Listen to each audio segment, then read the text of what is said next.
talking more about the MCU, I know you have a very big disdain towards sort of the interpretation, and I do understand it's not my favorite storyline since I don't know, the Iron Man in the Spider-Man stories are like so intertwined, which does cause a lot of grief for me personally too, just because I feel like the characters being like put in just somebody's shadow like that, Yeah. and even after they like dealt with it, quotation marks, air quotes, I don't feel like they did. Tony Stark is not in Far From Home yet.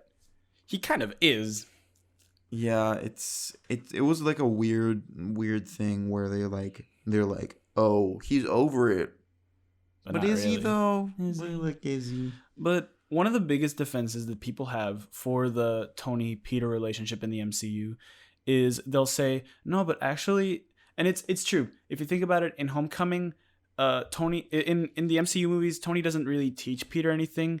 He's there and he is sort of a mentor figure, but he doesn't teach him anything, or Peter disobeys him or just doesn't do what Tony says.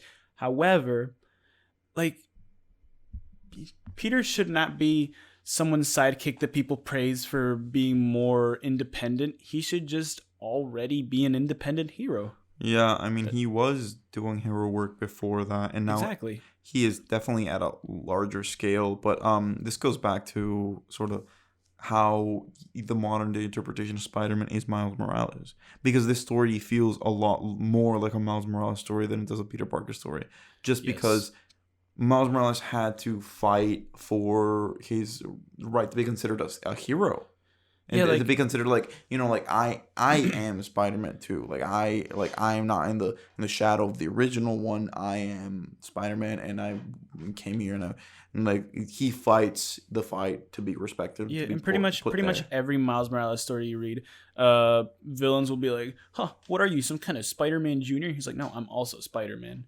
Yeah, and he has that And like, there are stories where Miles is more independent once he's already like earned the mantle. I would say that in the main universe, he is an already like an established Spider-Man that gets respect of his peers and his villains. But still, this does feel like sort of early Miles Morales stories to me. yeah, and it's gonna be I don't know, interesting to see how it evolves. But I just do consider Miles Morales to be the modern day take of Spider-Man. Oh, and I'm here Just for it. just because, I mean, just how the MCU was put in place, and then they probably had the same discussion we're having now in regards to how can we adapt a character of Peter Parker into this, like how can we adapt Spider-Man, and I feel like they wanted to go for sort of a Peter Parker esque, and then have the ability to, I mean, thinking on longevity, they're like, then we add Miles Morales.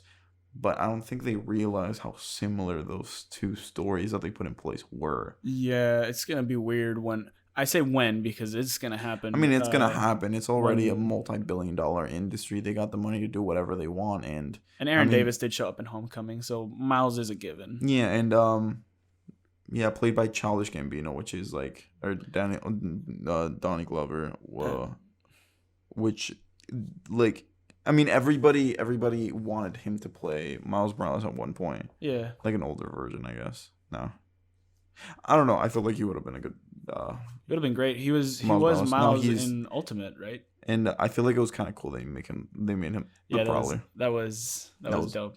that was awesome. Um, but they do have the perfect opportunity now to get Miles in the MCU I mean, yeah, they because of they the they snap. they set it up, and they're like, they have a plan. They clearly have a plan for what they're gonna Yeah, do. because people were saying no, Miles is probably still a kid in the MCU. Peter's so young right now. Miles must be super young, but it's been 5 years. Miles should probably be around that God, age this when a boy becomes a Spider when a Man. boy becomes a Spider-Man. But it's and the reason why Far From Home felt really confusing from on my end Yeah. is because you really have to wrap your head around. Okay, so some people disappeared for the past 5 years, and I don't think it's like me maybe not understanding the concept. So Hmm. some people disappeared, but everybody grew, and then they just came back right Yes. after, and then like now the people you knew are like some people that that you're younger than you are now older, the same age. Yes. And it's just such an odd dynamic. Like everything just sort of pivots, and like you need to get older characters for some things. There was one character in Far From Home, Brad Davis, who literally his whole thing was he used to be 5 years younger, but he didn't get snapped, so he is now the same age as Peter and his friends. Yeah, like, that was. And it's kind of weird that he has a crush on MJ. Like, would MJ do that with a kid that was once 5 years younger than her? That's weird. And I mean, is that ethical? And that's a whole nother thing. And I was thinking about this too. I was like, what are the ethics of this? Like, are they just considered 21 years old, or? I mean, Flash couldn't drink in the airplane. Yeah, but like, what are the rules? I need a rule book for this. I feel like they introduce such a complex like subject to like all this, which I feel like was a big risk. But they gotta have like some rules in there. Like I don't know, like even morally, it's like imagine like a kid that was like what, sixth grade, and now is like was a 5 year different, and now is like in the sophomore with you. Yeah. Like that's weird. That's really weird. But moving along the ethics of the MCU. Let's not. That's a whole can of worms. That is a whole can of worms. I do want to hear your thoughts on the interpretation of Miles Morales in Spider-Man Into the Spider-Verse, since it was like I feel like it was a giant leap for animation, and and it really moved forward animation like on for decades, and like it put the bar very high in what film and animation should look like. And just want to hear your thoughts on the movie. On the day of recording 3 days ago was the 2-year anniversary of the movie, and that movie, I feel like a lot of people have described it this way, but it cannot be stated enough that this movie was a love letter to Spider-Man.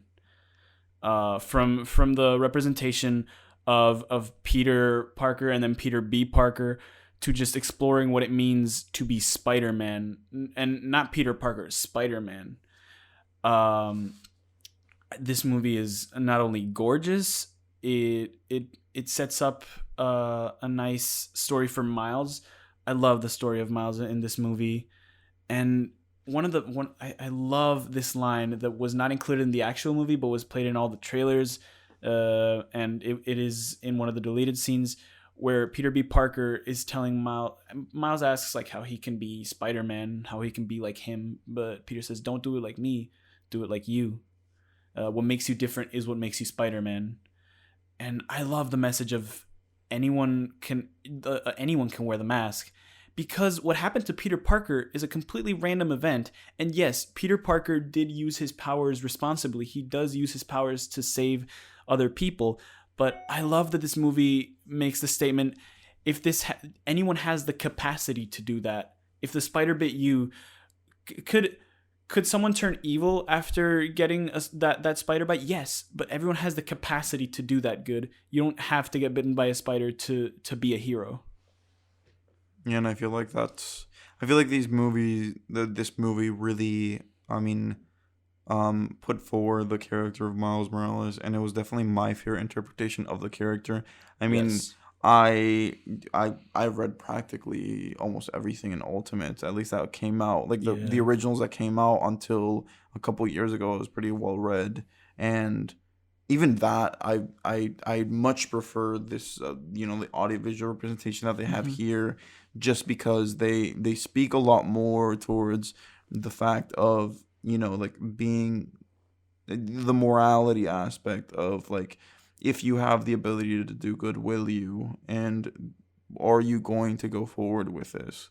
And also like a sense of identity that just the character of Miles Morales in general has, and I feel like they really strive towards this with like all the different like Spider-Men and women in the movie, that they all just speak to individuality and like finding your identity.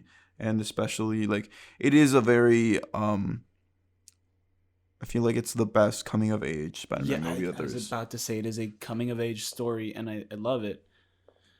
Just Miles finding himself and finding out like how he can be Spider-Man, how he can help others, and how he can do that all and be himself.